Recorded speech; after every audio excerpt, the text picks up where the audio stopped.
Un héroe extranjero. Capítulo 35. El avión militar aterrizó suavemente en la pista de la base aérea de Pyongyang. Mónica Sánchez ajustó el botón superior de su abrigo oscuro mientras el viento frío le recordaba lo lejos que estaba de México. Sería la segunda vez en visitar esta tierra, aunque hubiera preferido no volver por razones obvias, las cuales quería mantener en lo más profundo de su mente. Sus botas resonaron en la escalerilla metálica mientras descendía con una mirada firme y concentrada. Necesitaba demostrar su fuerza emocional, como aquella vez cuando estaba encerrada debajo de un búnker a la espera de su final imprevisto. Una agente de la Agencia Federal Latinoamericana de Asuntos Internacionales, que alguna vez había tenido el puesto de directora, no se dejaba intimidar por ningún entorno, y menos por un país que una vez se consideró peligroso. Un país que acababa de sufrir un cambio de liderazgo tan drástico como la República Liberal Demócrata de Norcorea. Era su primera visita oficial desde la caída del dictador Kim Jong-un, y aunque en teoría estaba allí para negociar contratos de desarrollo industrial y tecnológico, Mónica no podía evitar sentir el peso de su otra conexión con este país. ¿Quién hubiera pensado que de no ser secuestrada esta gente aún seguiría bajo secuestro nacional? Nunca pensó que su persona pudiera afectar la vida de millones, solo bastó un mal momento para poner de cabeza a toda una nación. Aquí, Yoka-ju, el hombre con quien compartía más que una relación profesional, no era simplemente un héroe. La pelea que desató en aquel entonces, el nivel de poder que demostró al deshacerse de múltiples ojivas nucleares. La brutalidad con la que la razón comparte del ecosistema de ciertas partes rurales de la nación, dejó una huella difícil de borrar en los ciudadanos de este país. Para los norcoreanos, Yoka-ju era como un dios. La imagen del hombre que amaba estaba profundamente arraigada en el imaginario colectivo norcoreano, una mezcla de miedo y adoración. Pero el sentimiento que más prevalecía era la admiración. Mónica nunca había hablado abiertamente de su relación con Yoka-ju, nadie lo sabía y era mejor así. En todo el mundo, solo ella sabía que Daniel Ramírez Suárez, el joven magnate tecnológico, empresario e inversor latinoamericano, era el héroe Yoka-ju, que eran la misma persona. Nadie más lo sabía. Ni siquiera la agencia, absolutamente nadie. Aquella información era un secreto que su pareja le había confiado, y para ella significó mucho saberlo, más que cualquier acto romántico. Pero reconocía la razón del por qué la identidad de Yoka-ju debía mantenerse en secreto. El impacto que la revelación tendría si alguna vez se filtrara esa información, pondría de cabeza a todo el mundo, cambiando las aguas del panorama político, económico y social. Cuando el vehículo que la transportaba llegó al edificio gubernamental, Mónica fue recibida con una mezcla de respeto y temor por los funcionarios norcoreanos. Ya no eran aquellos militares que en algún momento la miraron con desprecio, pero con miedo absoluto cuando la fueron a sacar del hoyo en la que le había admitido para devolverla a su pareja. Parecían a grandes rasgos, funcionarios. La sombra de Yoka-ju estaba presente en cada uno de sus gestos, y Mónica lo sentía claramente.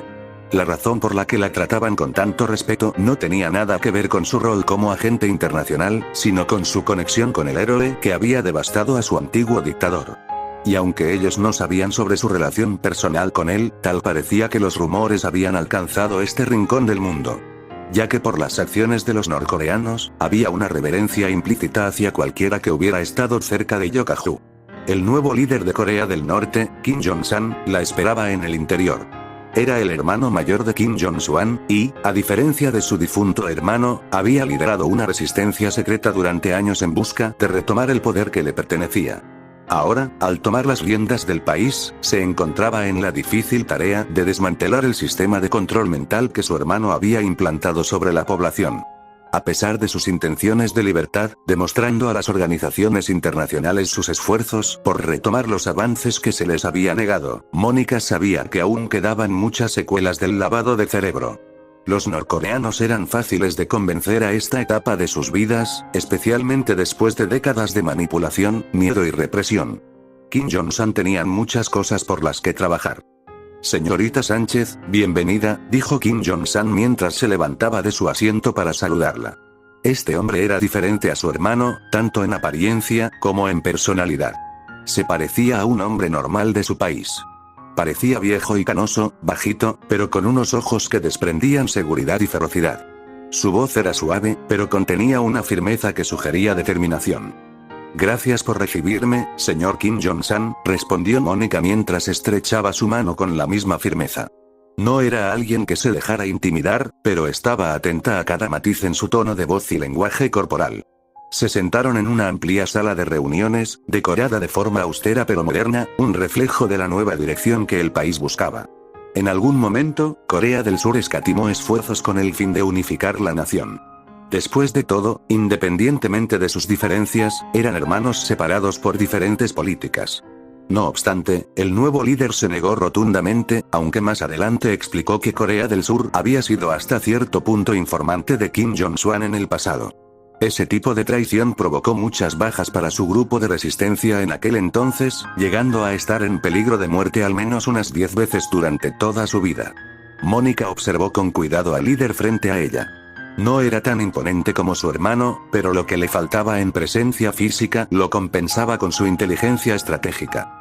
Había algo calculador en su mirada, como si cada palabra que decía estuviera medida con precisión. Y también era alguien muy rencoroso, lo había demostrado con su rotunda negativa a compartir la misma política de Corea del Sur. Estamos en un punto crucial en la historia de nuestro país, aunque me entristece las circunstancias de que todo esto fuese posible fuera a causa de una tragedia que casi llevó a mi pueblo a una posible extinción. Dijo Kim Jong-un mientras observaba por la ventana la gris ciudad de Pyongyang. Mónica por su parte estuvo atenta a las palabras del nuevo líder coreano. Una posible extinción. El miedo que el mundo sentía hacia Yokahu había estado agravándose últimamente. El mundo estaba cambiando, y la forma en cómo veían a su novio se estaba transformando. Los bloques, dos polos extremos estaba rayando lo radical. Kim Jong-un continuó. Mi hermano dejó este país roto, no solo física sino mentalmente. Cada ciudadano ha sido víctima de un régimen opresor que ha controlado sus pensamientos y emociones. Ven a todos los superhumanos como dioses, o demonios, dependiendo de la narrativa que se le inculque. Mi deber es revertir ese daño, y sé que no será fácil. Pero mi pueblo tiene que aprender a diferenciar entre lo divino, lo falso y lo que verdaderamente importa. Mónica lo observaba atentamente, evaluando cada palabra. Había estudiado bien el contexto antes de su llegada. Kim Jong-un había sido líder de una resistencia que abogaba por la libertad y la autodeterminación, pero ahora que tenía el poder, el trono que le pertenecía, su desafío era mucho mayor. Mónica también pudo observar algunos rastros despectivos hacia los superhumanos. Hasta cierto punto pudo comprenderlo, literalmente tenía un demonio haciendo las suyas en su propia tierra, de su propia sangre. Las torturas a las que fueron expuestas múltiples de sus víctimas, el cáncer terminal fue lo menor de sus complicaciones. Por lo que no le sorprendería que en el fondo, tratara de interactuar con gente de dudosa procedencia con el propósito de conspirar contra los supers. Señor, entiendo la magnitud de su tarea, respondió Mónica con un tono empático, no queriendo tocar el tema de los superhumanos. No es fácil deshacer años de control y manipulación mental, pero estoy aquí para ayudar en esa transición. Industrias Suárez, en colaboración con la Agencia Federal de Asuntos Internacionales, están interesadas en ofrecer su tecnología para facilitar la reconstrucción económica y tecnológica de su nación. Kim Jong-un asintió, mostrando interés. Después de todo, esta fue una de las razones por las cuales había extendido camas de olivo hasta más no poder hacia México. Quería llamar la atención de inversores de gran valor y se había topado con el premio gordo. He oído hablar de Suárez, dijo, completamente interesado por el genio de este siglo. Las hazañas que había logrado aquel joven lo superaban con creces. Y no había nadie que le hiciera descargar la idea de que Suárez era el que lideraba a todo Latinoamérica bajo su mano, empresas, corporaciones e industrias. Sin mencionar, la estrecha familiaridad y lealtad que tenía sobre todos los ejércitos de Latinoamérica. Ese joven había logrado fundar su propia hegemonía. Innovación industrial, comunicaciones, mercadeo, tecnología aeroespacial, e incluso tecnología militar. Su nuevo juguete, la tabla de poder, impulsará su fuerza militar hacia la más poderosa en cuestión de décadas. ¿Qué es lo que ofrecen exactamente? Mónica activó un pequeño dispositivo en su muñeca, proyectando un holograma que mostraba una planta industrial automatizada de última generación. Esto es solo una muestra de lo que podemos proporcionar. La automatización avanzada podría transformar su economía y hacer que Norcorea se convierta en un líder industrial en la región. Además, Suárez tiene proyectos de interés común que podrían ayudar a la creación de múltiples fuentes de empleos para sus ciudadanos. Empleos que incluso podrían ayudar a deshacer el daño mental que su hermano ha provocado a tus ciudadanos. Desde sistemas educativos interactivos hasta plataformas de comunicación seguras, todo está diseñado para apoyar el desarrollo de una sociedad más libre y autónoma. Kim Jong-un observaba la proyección con atención, pero Mónica podía sentir la tensión en el aire. Sabía que la oferta tecnológica era solo una parte del panorama. Lo que realmente estaba en juego aquí era algo más profundo: la imagen de Yokahu. Aunque el líder actual mostraba signos de aversión y repudio hacia los superhumanos, con Yokahu era sin embargo, un miedo natural. Mónica sabía que la población de Norcorea aún vivía bajo la sombra del mito de su líder anterior, junto con la veneración hacia Yokahu. Entiendo el valor de la tecnología, dijo finalmente Kim Jong-un, pero mi mayor preocupación sigue siendo la dependencia que esto podría generar. Durante décadas, mi gente ha estado condicionada a seguir órdenes, a obedecer ciegamente. Alabar a un falso ídolo que se debilitaba con el sufrimiento de sus súbditos. Si acepto la propuesta de Suárez, ¿no estaré yo reemplazando a un ídolo por otro? Mónica sonrió ligeramente, anticipando esa pregunta, aunque le sorprendió. Teme que Yokahu tome su puesto como líder de su nación, pensó. Por otro lado, también quería evitar que su país se transformara en alguna especie de colonia mexicana. Suárez no busca controlar su nación, señor. Tampoco la Agencia Federal de Asuntos Internacionales. Nuestra intención es proporcionar las herramientas para que su pueblo sea quien tome las riendas de su futuro. Con la educación adecuada y la infraestructura necesaria, ellos podrán gestionar su propio desarrollo. No se trata de dominación, sino de empoderamiento. Literalmente me está diciendo en la cara que quiere mano de obra barata para el extranjero. Kim Jong-un la miró con escepticismo, sin saber qué decirle con esa actitud. ¿Se negaría a tomar la ayuda que le estaba proporcionando? Definitivamente no, solo un idiota se atrevería a dejar pasar por alto una oportunidad como esta. Y siquiera Estados Unidos ha podido ser socio de uno de los hombres más poderosos del planeta. Pero no quería sacrificar a su pueblo, su honor estaba con y para el pueblo. Preferiría empezar desde cero y desde la miseria, que comenzar con la ayuda de otros y no poder disfrutar de los frutos generados. Kim Jong-un estaba dispuesto a discutir un poco acerca de sus propios términos, pero antes de que pudiera responder, la puerta de la sala de reuniones se abrió de golpe. Un agente subordinado de Mónica entró rápidamente, visiblemente nervioso.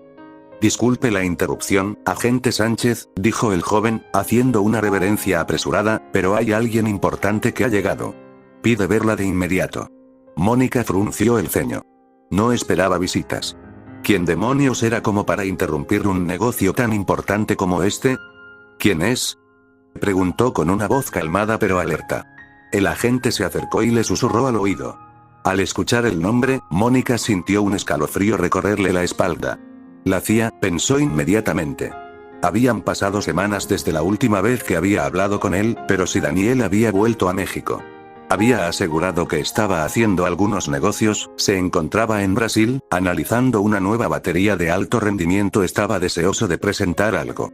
Pero tal parecía que la hacía tratando de dar con el paradero de su novio de hace 2 días, y no lo supieron hasta que ellos la encontraron aquí. Tenemos que mejorar nuestro departamento de inteligencia, pensó con enojo. Se suponía que se encontraban en una misión de alto secreto, pero la CIA los interceptó extremadamente rápido. ¿Corea del Sur fue responsable? Probablemente no. Posiblemente Israel tuvo que ver con eso. Por más que a ella le doliera reconocerlo. Ellos eran los verdaderos maestros en el arte de la recopilación de información.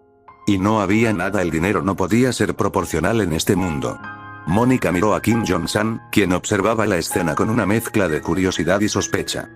Parece que la situación ha cambiado, señor, dijo Mónica, intentando mantener la compostura. Me temo que tendremos que continuar esta conversación más tarde. Mi visitante es alguien muy insistente. África. Nación de Sándala. El cielo sobre Sándala estaba teñido de un gris amenazante, como si hasta las nubes entendieran que el fin estaba cerca, o así lo interpretaba el señor de la guerra. Mbuk Chaka se encontraba frente a la ventana de su despacho, observando con la mandíbula tensa los incendios que se extendían por el horizonte. La gente se dio cuenta, esta situación se salió de las manos. Pensó con frustración. A lo lejos, las columnas de humo se alzaban desde las calles de la capital, donde los trabajadores mineros, agotados por años de opresión, finalmente habían estallado en rebeldía. Completamente enloquecidos a la furia, me regocijo de una intervención extranjera que involucraba a superhombres en su región. Todo su imperio, construido sobre los huesos y la miseria de su pueblo, estaba desmoronándose ante sus ojos. Todos sus esfuerzos, tal parecía que serían en vano. En otro momento, habría respondido con brutalidad. Habría enviado a sus soldados para aplastar la revuelta, sin dudar en sacrificar más vidas en nombre de la estabilidad que le proporcionaba las ganancias que necesitaba para llevar la forma de vida que deseaba. La cantidad de dinero suficiente como para suministrarse las dosis que le hacían sentir poderoso. Después de todo, en este mundo solo existía el poder real. Pero incluso si se inyectara las dosis que tanto apreciaba, no tendría la fuerza suficiente como para mediar con todo el país. Ya no tenía el control, las noticias que llegaron esa mañana lo habían quebrado.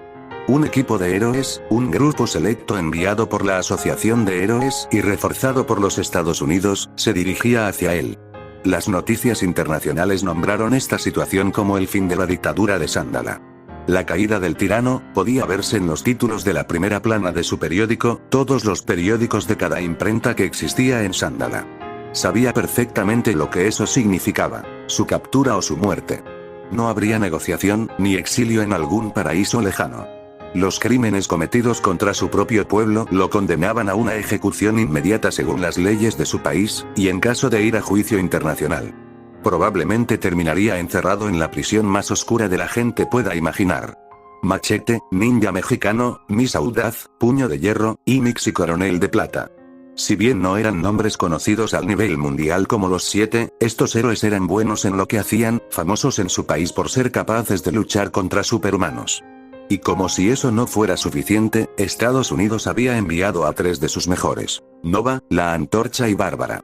Estos, sin embargo, eran recientes pesos pesados proporcionados por el gobierno de los Estados Unidos.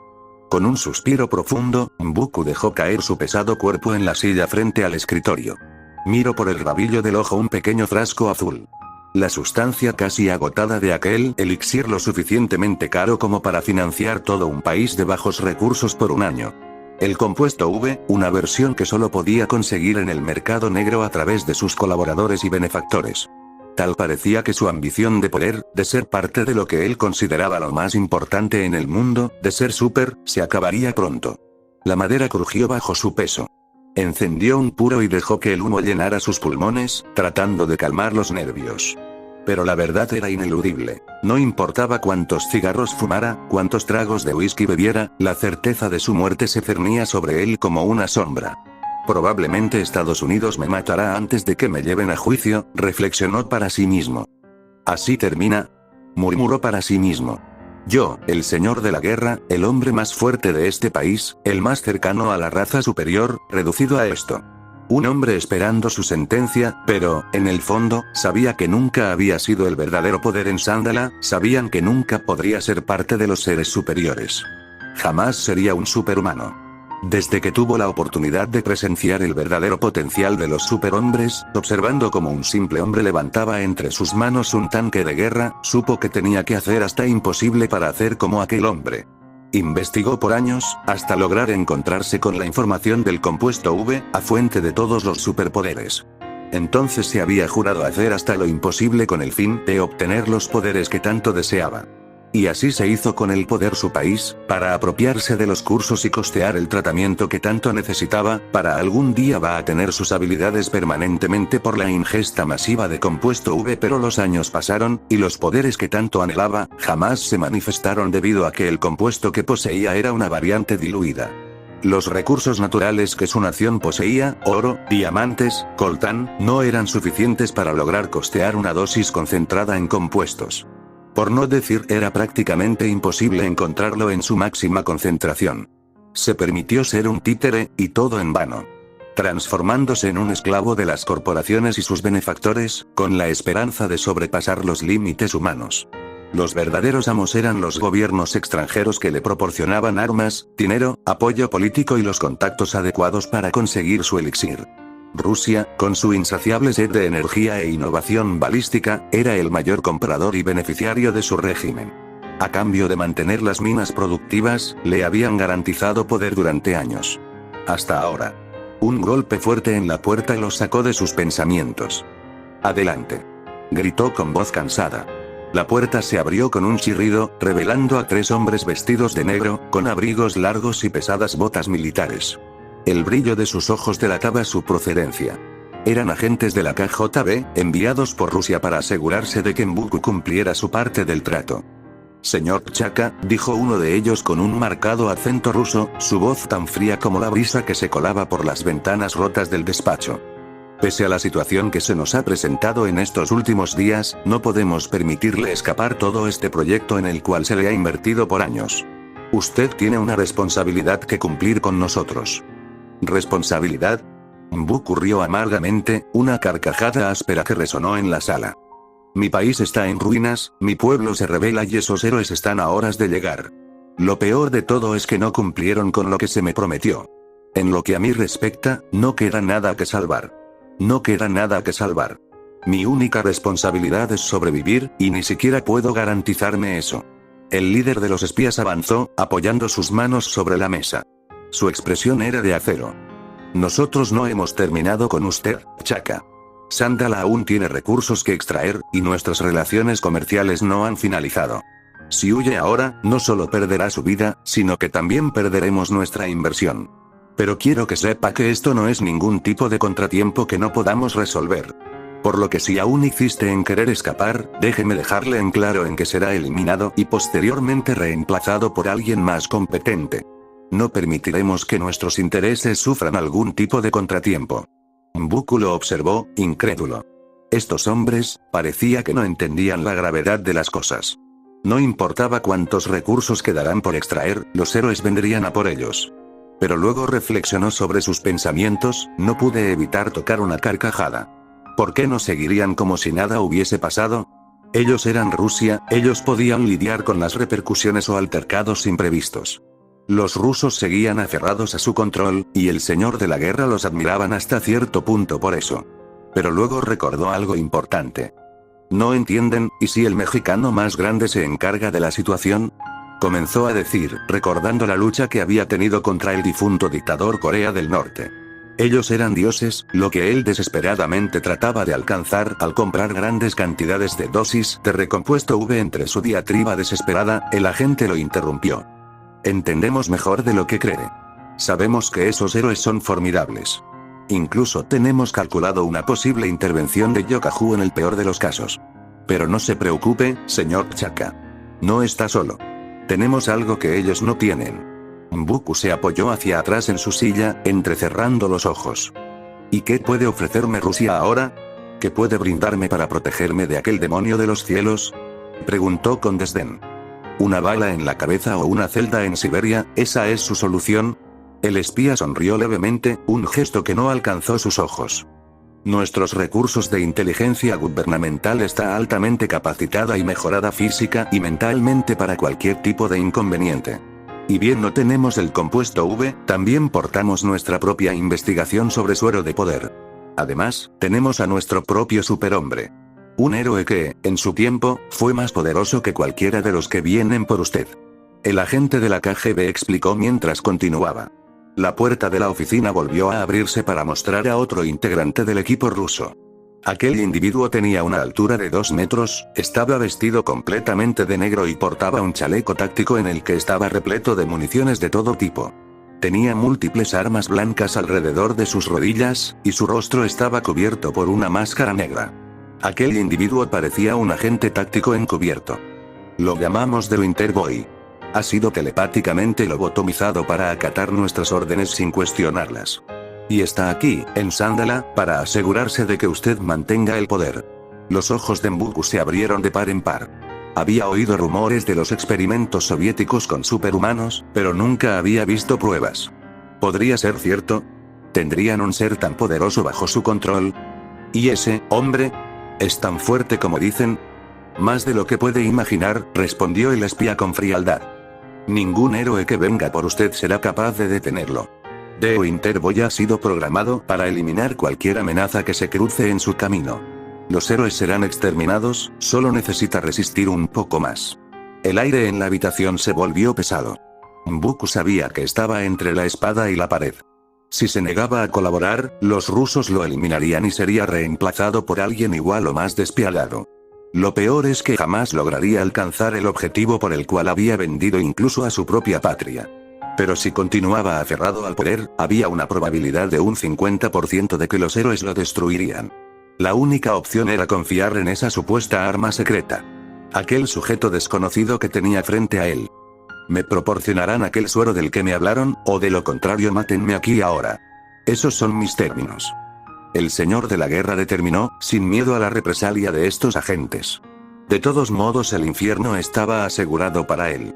¿Qué debo hacer?, preguntó con determinación. Mantenga el control, aplaste las revueltas, y deje que nosotros nos encarguemos de los héroes, respondió el espía. The Winter Boy será su guardaespaldas, junto con un equipo táctico mejorado, un lote de nuestros mejores agentes. Todo estará bajo control. En ese momento, una explosión resonó a lo lejos. Los gritos de los ciudadanos enfurecidos se hicieron más fuertes, y Mbuku supo que el tiempo se agotaba. Afuera, el caos crecía. El humo de las minas quemadas se elevaba hacia el cielo, como una advertencia de lo que estaba por venir. El dictador se levantó, apoyándose pesadamente en su escritorio. Sacó de un cajón de su escritorio una Magnus para hueco a sentir. También sacó del escritorio una jeringa con una dosis del compuesto V, el cual no perdía el tiempo y se inyectó.